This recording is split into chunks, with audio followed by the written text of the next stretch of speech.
Olá! No Acontece Especial de hoje, vamos falar das motivações que levam a um crime bárbaro, como o estupro coletivo de uma jovem de 16 anos. Existe mesmo uma cultura do estupro no Brasil? Por que tantos crimes de violência sexual acontecem no país? Na entrevista que vamos exibir agora, o jornalista Marcelo Vieira buscou essas respostas com um médico especializado em psiquiatria forense. Pois é, Ingrid, eu converso agora com o Dr. Talvani de Moraes, ele que é um dos maiores especialistas em psiquiatria forense do país. Muito obrigado por você ter vindo conceder essa entrevista aqui pra gente. E a gente começa essa entrevista falando exatamente desse caso que causou grande repercussão, esse caso de um estupro coletivo. E eu queria que o senhor começasse analisando o comportamento dessas pessoas que são acusadas de praticar esse crime, que além da violência sexual, também fizeram um vídeo, né, e acabaram divulgando esse vídeo na internet. Como é que o senhor analisa a atitude dessas pessoas? Em primeiro lugar, meus agradecimentos pelo convite. É muito bom estar aqui novamente na TV Câmara e conversando com você, né, Marcelo? Na realidade, esse crime que abalou tanto, né, a sociedade, etc., infelizmente, ele não é tão raro quanto as pessoas pensam. Ou seja, ele existe, infelizmente, e nas últimas décadas, ele tem se multiplicado, esse tipo de conduta, ou seja, o ataque à liberdade sexual, porque o crime reside exatamente aí. O crime não é praticar sexo. Agora, o grande problema é exatamente o legislador especificou quando esta mulher não concede, ou quando se pressupõe que foi que o que ela... aconteceu, né? Uma E ela adolescente sendo de menor 16 de anos. 14, por exemplo, a própria lei acha que ela não tem condições de consentir, não tem ainda maturidade, não tem ainda discernimento para consentir. Então, o estupro é um crime contra a liberdade sexual e que atinge a dignidade da pessoa. Tá? Por que eu falei da mulher como vítima? Porque, na maioria das vezes, mulheres é que são vítimas. Mas também você tem homens vítimas de estupro. O que mais chamou a atenção do senhor? Chamou, em primeiro lugar, o aspecto de ser coletivo, né? Quer dizer, o que já é uma barbárie. E segundo, a necessidade dos criminosos de se exibir e quer mostrar, como se fosse um currículo. Olha, eu fiz isso, eu consegui martirizar essa pessoa, eu consegui estuprar essas pessoas, o que é um absurdo, mas que corre por conta exatamente não de doença, como muita gente pensa. Como eu sou psiquiatra, eu estou acostumado às pessoas perguntarem, mas isso é doença, né, doutor? Não, não é doença. Na maioria das vezes, os desvios são de ordem social, educacional. Quer dizer, você examinando, como eu já examinei muitos estupradores, no fundo eles acabam demonstrando que são, quando adultos, né, são adultos que têm uma certa vulnerabilidade, ou seja, eles se consideram incapazes de conseguir, numa relação normal, social, o contato sexual.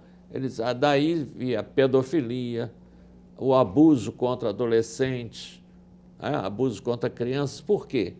Porque eles estão orientados de uma forma que se imaginam sem condições de igualdade na chamada disputa sexual. Existem outros fatores que estariam levando também a isso? Nesse caso específico que você abordou e que chocou tanto a sociedade, me parece que existem fatores de ordem eminentemente ligadas ao tráfico de drogas, ou seja, à marginalidade, que talvez tenha utilizado esse mecanismo de se impor à vítima, né? E provocar com a vítima vários atos de, não só sexuais, mas de humilhação, né? De falta de respeito à liberdade da vítima, à liberdade sexual. Na realidade, por trás disso está um espírito marginal, mal orientado, e que quer, é a valentia, dizer, eu sou capaz de fazer isso, eu sou forte, eu sou aquele que domina. É muito da mesma. Por isso a maioria dos estupros é praticada por homem, porque o homem tem essa mentalidade no mundo ocidental. Com mulher já é mais raro. Mais raro, muito mais raro. A mulher às vezes pratica a pedofilia. Às vezes o que a gente encontra é a mulher adulta atraindo, por exemplo, a criança para práticas libidinosas, como a gente diz tecnicamente. O que é prática libidinosa? São atos eróticos variados, né? Quer dizer, isso também é importante. O crime de estupro, a gente lembrar aos nossos telespectadores, o crime de estupro é um crime que inclui não só o contato sexual vaginal, homem e mulher, mas sim qualquer tipo de prática erótica. Por exemplo, apalpadelas sobre as mamas, como se vê às vezes acontecer no metrô, no ônibus, um ônibus cheio, o sujeito se aproveita, por exemplo, de se encostar na mulher. O que o senhor está dizendo é que não precisa haver a penetração, Não, né? não precisa Para ser haver. estupro. Não. Essa menina de 16 anos que estava desacordada, só com carícias. Exatamente. Né? Ela Porque já seria, a já lei seria diz considerada. que é exatamente constranger mediante violência ou grave ameaça a vítima, né, a pessoa, a prática de conjunção carnal, que seria introdução do pênis na vagina, ou atos de libidinagem. Atos de libidinagem são vários. Tudo aquilo que tem uma conotação erótica, uma conotação de prazer sexual para o agressor. E o grande dado é o não consentimento por parte da vítima. Agora, houve uma mudança na tipificação do estupro, né? Houve. Como é que foi isso? Até alguns anos passados, o que acontecia? Havia duas figuras que se correspondiam, mas eram bem diferenciadas no Código Penal. O estupro, a vítima exclusiva era a mulher, porque tinha que haver conjunção carnal, ou seja, introdução do pênis na vagina. E quando havia práticas de libidinagem que não a conjunção carnal, se dizia atentado violento ao pudor. Então, nessa hipótese, a mulher podia ser vítima e o homem também, do atentado violento ao pudor. Do estupro, não, só a mulher seria vítima. O legislador achou por bem unir as duas figuras e hoje o crime abrange tudo que seja conjunção carnal ou as práticas, né, libidinosas, ou seja, as práticas eróticas. Então, tanto a mulher como o homem podem ser vítimas de estupro. Agora, qual o perfil psicológico que a gente pode traçar de um estuprador? Né? Ele é uma pessoa que independe da classe social, independe do grau de instrução, ele está presente em diversas faixas. Como é que seria o perfil desse estuprador? Independe. De regra geral, o que a gente encontra naqueles que eu já examinei e a literatura relata, pessoas, homens imaturos do ponto de vista sexual, ou seja, eles acham que não conseguem, numa relação normal com uma mulher, eles não conseguirão êxito na sua busca sexual, eles então caminham para a violência. Ou seja, e é uma ideia arcaica, né, que a humanidade conserva, infelizmente, né, arcaicamente, de que o homem tem o domínio sobre a mulher. Ele considera a mulher um objeto dele. O estupro acontece muito nessa relação. Ou seja, a mulher tem que conceder necessariamente, até porque ele quer se afirmar. O estuprador, ele quer, antes de tudo, se afirmar com a sua masculinidade, com a sua virilidade. Ele vai em busca muito disso. Quando, na realidade, o sexo é parceria. O sexo tem que ser consentido de ambos os lados. A pessoa sabe exatamente o que faz quando está praticando o estupro? É um impulso normal que existe nas pessoas, não o estupro. A vontade sexual, o desejo sexual, só que nessas pessoas aparece sob a forma de desvio de conduta grave. Desvio de conduta. Tanto que você vê histórias, você como homem de imprensa vê diariamente acontecer estupro, e quando se prende o estuprador e se vai levantar a vida dele, surpreendentemente, ele é casado, tem filhos, ele leva uma outra vida aparentemente normal, mas ele tem aquele desejo reprimido e imaturo de querer o domínio sobre a vítima e querer exatamente utilizar-se da vítima. Ele utiliza a vítima, tanto que para ele o prazer que interessa é só o dele e não da vítima, que a vítima sofre. A vítima diz que não quer, e ele muitas vezes, munido de arma ou de uma situação qualquer, ele constrange e vitimiza a pessoa. E por trás disso está uma formação ético-moral muito debilitada. Existe realmente essa cultura machista no país? Eu diria que não existe uma cultura do estupro. Eu acho que seria um exagero, até porque a gente tem que ter como paradigma o comportamento médio da sociedade, o homo médius, né? Como é que ele se comporta. Mas algumas pessoas, exatamente como eu falei, por imaturidade, por desvio de conduta, elas se imaginam, homens principalmente, que o exercício do seu poder sobre a mulher, ele tem que ser feito de qualquer maneira. Tanto que é possível, as pessoas acham estranho quando a gente faz palestra e dá aula, é possível perfeitamente o marido estuprar a mulher. Aí alguns dizem, mas como? A mulher está casada com ele, ela aceitou viver com ele, sim, mas ela pode não estar pretendendo naquele dia, naquela hora, ter relacionamento sexual. Se ele a obriga, é estupro. Por quê? Porque a base do crime está na falta de consentimento. São muitos casos de estupro no Brasil, né? Os números indicam 50 mil casos por ano, né? E o Rio de Janeiro é um dos recordistas, né? Quer dizer, por que tanto caso assim? E isso é o que aparece, né? Isso são notificados, fora o que não chegam até a delegacia, né? Na verdade, é muito mais. Por que eu estou afirmando isso? Para a gente deixar bem claro. Porque a maioria dos atos de estupro, os crimes de estupro, acontece no seio familiar. Pessoas da própria família. É um tio, é um primo, irmão, pai, padrasto, né? Então, o que acontece? Isto se torna um escândalo quando descoberto na família. E a própria família se incumbe de abafar. E por que a maioria acontece dessa forma? Porque existe essa facilidade, essas pessoas imaturas convivendo, por exemplo, uma adolescente, na fase em que ela começa a se despertar para o sexo, né? Fica com as características já de mocinha, né? As mamas crescem, aquela que se desenvolve, etc. Nessa fase, às vezes um tio mais idoso se sente atraído. E vem à cabeça aquela ideia que nós falamos há pouco, de que a mulher tem que estar a serviço do homem no sexo. Muitos homens pensam assim. Daí a ele tentar atos de libidinagem, portanto, sem o consentimento dela é estupro, ou se ela for menor de 14, será estupro fatalmente.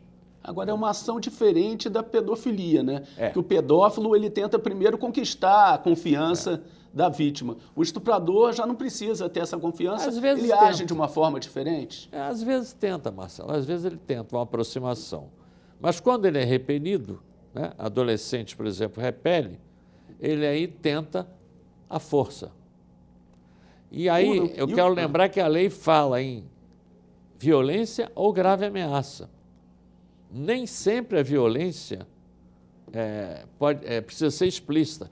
E a grave ameaça, a gente às vezes não se lembra, muitas vezes é um instrumento para provocar a submissão da vítima. Por exemplo, se você não fizer comigo, eu mato sua mãe. Em pedofilia existe muito isso. Se você não estiver comigo agora, não for para a cama comigo, eu mato o seu cachorro. Há vários relatos de crianças que dizem, não, eu consenti porque... Quer dizer, consentiu não. Se foi submetida à violência sexual porque houve ameaça de matar o cachorro, de matar o irmãozinho, de matar a mãe, de matar o pai. Entendeu? Isso é a grave ameaça. Por isso que, às vezes, o contato sexual pedofílico e mesmo o estupro pode se repetir, que às vezes é um argumento também que a sociedade diz, mas ela foi estuprada 3 vezes? Como? Se ela foi a primeira vez, ela tinha que procurar a polícia, não, o pavor, o medo, a vergonha. As mulheres sofrem muito isso. Elas são estupradas e ficam com vergonha do que aconteceu. E às vezes o adolescente não conta para a família, não leva. Falar em polícia, então, por isso que eu disse a você, embora os números sejam alarmantes, porque é uma franja completamente cinza aí nas notificações. Queria só lembrar que ao longo da minha vida profissional, eu me preocupei muito em ouvir e verificar, examinar a vítima. E as vítimas de estupro, elas desenvolvem um quadro psiquiátrico, geralmente, que a gente denomina de transtorno de estresse pós-traumático. Ou seja, a pessoa vitimada pelo estupro, ela passa a ter episódios de crises de pavor, medo de sair à rua, medo de enfrentar situações sociais, ela vai se recolhendo. Por quê? Porque tudo passa, imaginariamente, a ameaçá-la. Ela passa a achar que atrás de cada árvore, de cada carro estacionado na rua, tem um estuprador aguardando. Ou seja, ela precisa passar por um tratamento psicológico intenso, E às vezes longo. Que é o que deve passar essa vítima de 16 anos, né? Exatamente. Vítima do estupro coletivo, ela vai precisar de um tratamento psicológico eficiente. Seguramente. Né? E é longo o tratamento, porque tem que se reverter esse aspecto.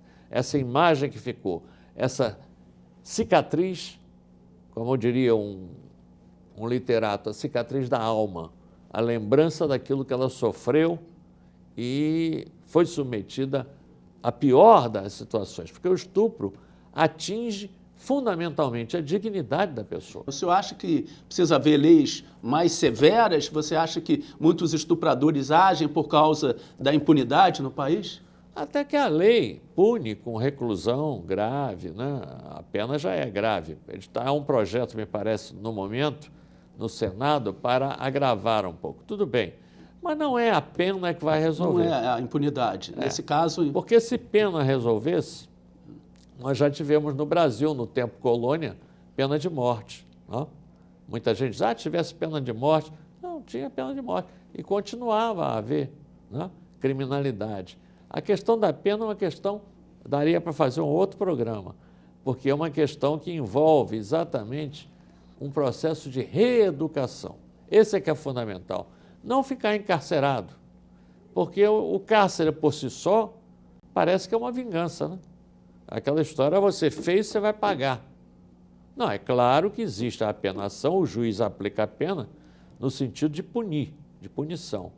Mas deve haver uma preocupação do Estado, né, das autoridades, no sentido de recuperar essa pessoa. E como é que ela vai ser recuperada? Pelo tratamento pedagógico, pela instrução, pela orientação psicológica. Isso é que vai trazer essa pessoa de volta. Agora, a erotização que existe na sociedade brasileira, isso, de uma certa forma, acaba impulsionando esses possíveis estupradores, enfim, danças, letras de música, alguma coisa que impulsione ou não? Eu não penso assim, não, porque certa feita, numa palestra que eu estava fazendo, alguém levantou, era uma história de um estupro de uma mocinha, que tinha havido, era o tema, né? Alguém levantou a seguinte pergunta: doutor, mas as mocinhas estão andando com umas roupinhas muito provocantes, né? Era um rapaz, obviamente, que perguntou. Saia, mini saias, a mini saia era, na época, uma certa novidade, né? Decotes ousados, etc. Eu digo, olha, eu acho que não é isso que provoca o ataque sexual. Até porque eu não conheço, e acho que a literatura não registra, em um estupro praticado por indígenas que andam nus. Não é isso que provoca. Ao contrário, é a questão que o sujeito tem do desvio de conduta de querer dominar a mulher, né? No caso, quando a vítima é mulher, dominar e praticar o sexo segundo a sua vontade. É uma questão de não respeitar o outro. É uma questão civilizatória, de você não respeitar o outro. Mas no Brasil não se tem essa cultura de responsabilizar a vítima, muitas vezes, como se a vítima tivesse provocado. A gente vê até, lamentavelmente, na imprensa, né? Dizer, não, mas ela tinha uma vida devassa. Isso, serve para mostrar que a própria lei penal prevê que mesmo a prostituta, conhecida na cidade como prostituta, que mora no prostíbulo, se alguém se aproximar dela e quiser manter relação sexual e ela não consentir, é estupro. Porque não é a moral que vai dar a dimensão, é o consentimento. É o sentimento interno de autodomínio e de concessão ou não para o ato. Isso é que dá a nota típica do crime. E como é que se muda esse cenário, doutor? Quer dizer, qual é a solução para se diminuir o número de estupros no Brasil? Eu acho que não só para diminuir o número de estupro, como de toda a criminalidade, para você diminuir, é claro que nunca vai se extinguir. Tá? Biblicamente, a criminalidade começou com os 2 filhos de Adão e Eva, né?